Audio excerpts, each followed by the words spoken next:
Uncle Felix, stop, she whispered, her voice trembling. She tried to push his hand away, but Felix's touch became more insistent. Let go of me, she shouted, her voice breaking. Without thinking, Amara shoved him with all her strength. Felix stumbled backward, shocked by her sudden movement. His eyes widened in disbelief as he lost his balance and fell backward onto the floor.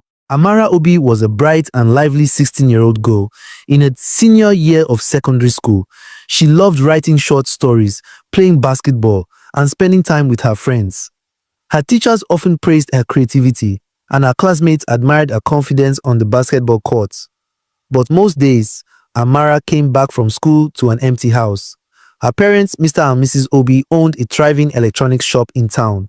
They worked tirelessly to provide for their family and to ensure that Amara had the best education and opportunities possible. The school bus would drop Amara off at home around 3 p.m., but her parents wouldn't return until 7 p.m. or later. It was a routine that Amara had grown used to, but as she grew older, she started to feel the weight of the long hours spent alone. I wish you didn't have to work so much, Amara told her parents one evening after dinner. It's lonely being at home all the time by myself. Mrs. Obi sighed, reaching out to hold her daughter's hand. I know, my dear, but we're doing this for you. We want you to have the best future. I understand, Amara replied, though her voice was tinged with sadness. She missed the days when they used to play board games together or watch movies on the weekends. One evening, as they were locking up the shop, Mrs. Obi turned to her husband. Felix lives next door, and he's always been kind to Amara. Maybe we could ask him to keep an eye on her in the afternoons until we get home, she suggested. Felix was their neighbor, a single man in his late 30s who worked as a freelance photographer. He had always been friendly and polite, often helping with small tasks around the compound. When they brought up the idea with Amara, she hesitated. I don't know. I'm fine on my own, she said. Felix is a good man, her father reassured her. He's like family, and we trust him completely. It's just for a few hours each day. Reluctantly, Amara agreed. The next afternoon, after school, Amara went over to Uncle Felix's apartment. The small, well-kept space smelled of freshly brewed coffee, and Felix greeted her with a warm smile. Amara, welcome. How was school today? He asked, setting down a book he had been reading. It was fine, she replied, feeling a bit awkward. Felix chuckled. Don't worry, make yourself at home. You can watch TV, do your homework, or just relax. Over the next few days, Amara began to feel more comfortable. Felix would prepare snacks for her and ask about her day. He was a good listener and often gave her advice about school and life. You're like the little sister I never had, he told her one evening, handing her a framed photo of her playing basketball that he had taken. You're really talented, Amara. Thank you, Uncle Felix, she said, smiling. But soon Felix's behavior started to shift. One afternoon, after Amara had finished her homework, he suggested they play a game. It's a special game, he said, sitting next to her on the couch. But it's just for us. Don't tell anyone, okay? Amara frowned, feeling uneasy. What kind of game? Felix smiled reassuringly. It's fun, I promise. Just trust me. At first, it seemed harmless. But then Felix began doing things that made Amara uncomfortable. His touches felt wrong, and the way he looked at her made her skin crawl. Uncle Felix, I don't like this, she said softly, trying to move away. Don't worry, he said, his voice calm but insistent. You'll get used to it. It's just our little secret. Amara froze, unsure of what to do. She felt trapped, confused, and scared. Amara's heart raced as Felix continued to act strangely. The game he suggested was unlike anything she had ever experienced before, and her instinct screamed that something was terribly wrong. She sat stiffly on the couch, not knowing what to do. Uncle Felix, stop, she whispered, her voice trembling. I don't want to play this game anymore.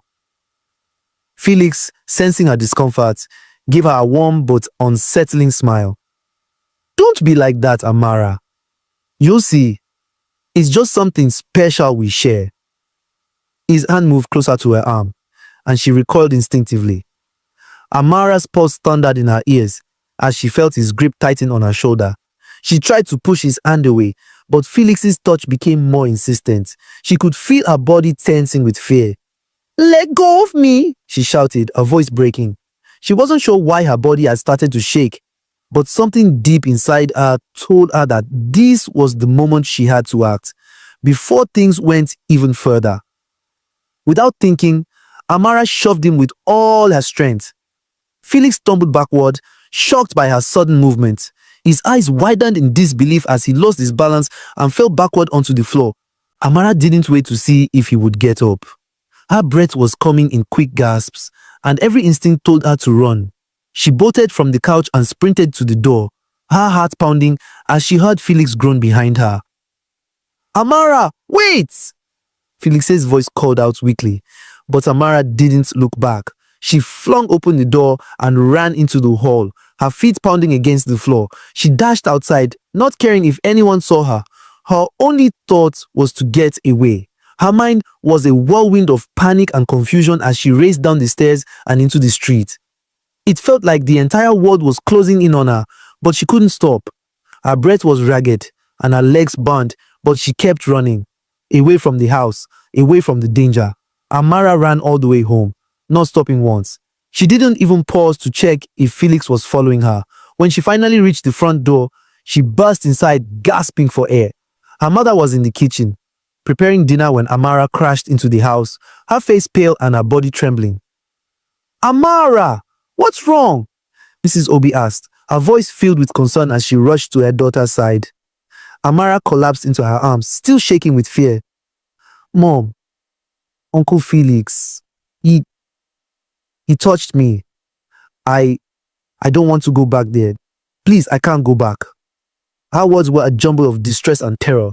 Mrs. Obi froze, her face draining of color as the horror of what Amara was saying sank in. "What did you say?" she whispered, her voice trembling. "Uncle Felix, he tried to touch me. He wanted to play a game, but it felt wrong, Mom. It felt wrong, and I just pushed him away. I had to run." Tears welled up in Mrs. Obi's eyes as she held her daughter tighter, her heart breaking. "Oh my God, Amara, I'm so sorry. I should have never asked you to go over there. I should have been more careful." Amara's mother sat down with her, rocking her gently. "You did the right thing. You're safe now, and we're going to make sure nothing like this ever happens again. I promise." That night, after they had calmed down, Amara's parents took immediate action. They knew they couldn't let what had happened go unaddressed. Mrs. Obi called the police, and Amara's father went to speak to the authorities, explaining what had occurred. Amara didn't want to go back to Felix's house or see him again, but she knew what had to be done. The police arrived at Felix's apartment and arrested him without incident. Amara was too afraid to face him, but her parents made sure to shield her from any further contact with him. Despite Uncle Felix's arrest, the shadows of what had happened lingered in Amara's mind. The first few weeks after his arrest were particularly challenging. She struggled with feelings of guilt, confusion, and anger. Sometimes, she questioned if it had been her fault. One evening, during a family dinner, her mother noticed her poking at her food absent-mindedly. "Amara," her mother said gently, "how are you feeling?" "You've been very quiet." Amara shrugged, not meeting her mother's eyes. "I'm fine," she mumbled, but her father wasn't satisfied with the response. "Amara," he said firmly but kindly, "it's okay to not feel fine. What happened to you wasn't your fault. We're here for you, always." Tears welled up in her eyes. "It's just hard," she whispered. "I keep thinking about it. I feel like I'll never be normal again." Her mother reached across the table, holding her hand. "That's why we want you to talk to your counselor. She's there to help you heal, and so are we." Amara nodded hesitantly. The next week, she began attending regular counseling sessions. Her counselor, Mrs. Naker, was warm and patient. She created a safe space where Amara could express her feelings without fear of judgment. It's okay to feel angry or sad, Mrs. Neka told her one day. Healing isn't a straight line and it takes time. But you're strong, Amara. The fact that you spoke up shows that. Slowly, Amara started to believe her. As the months passed, Amara found herself gravitating back toward her passions. Writing became a form of therapy for her. She poured her emotions into her stories, creating characters who faced challenges and found the courage to overcome them. One day, her English teacher, Mr. A's, noticed her scribbling in her notebook during break. Amara, he said, smiling. What are you writing? She hesitated before handing him the notebook. It's just a story I've been working on, she said. He read a few lines and looked up at her with admiration. This is incredible, Amara. You have a real talent. Have you thought about entering the school's writing competition? Amara shook her head. I'm not sure if I'm ready for something like that. You should try, he encouraged. You have a voice worth sharing. His words stayed with her. That evening she stayed up late, polishing her story and submitting it the next day. Weeks later, she was thrilled to find out she had won first prize. The recognition boosted her confidence, reminding her that she was more than her pain. At home, the Obis worked hard to create a loving and supportive environment. Amara's father started closing the shop earlier, and her mother made sure to check in with her regularly. They also encouraged her to rekindle her love for basketball, enrolling her in a local sports club. On the court, Amara felt a sense of freedom she hadn't experienced in months. Running, jumping, and laughing with her teammates reminded her that she was still capable of joy. One day after practice, a teammate named Ifioma approached her. Hey, Amara, she said, you're really good. How long have you been playing? Since I was little, Amara replied, smiling shyly. You should think about joining the school team. We could use someone like you, Ifioma said. Amara hesitated but eventually agreed. Being part of the team gave her a renewed sense of purpose and belonging. Meanwhile, the legal case against Uncle Felix progressed. Amara's testimony, though difficult to give, was a key part of the trial. With the support of her parents and counselor, she stood strong, recounting her experiences with bravery. The court found Felix guilty of child abuse, sentencing him to several years in prison. The news brought a mix of emotions, relief, anger, and sadness, but it also marked the beginning of true closure. Looking forward. A year later, Amara was a different person. She was no longer defined by what had happened to her. Instead, she was known as the girl who won writing competitions, the star player on the basketball team, and a source of inspiration to her peers. One afternoon, as she sat under a tree on the school grounds journaling, Mr. Ease approached her. Amara, he said, I heard about the mentorship program for young writers. You should apply. She smiled. I will. Thank you for believing in me, sir. You've always had it in you, he said. Amara watched him walk away, a sense of pride swelling in her chest.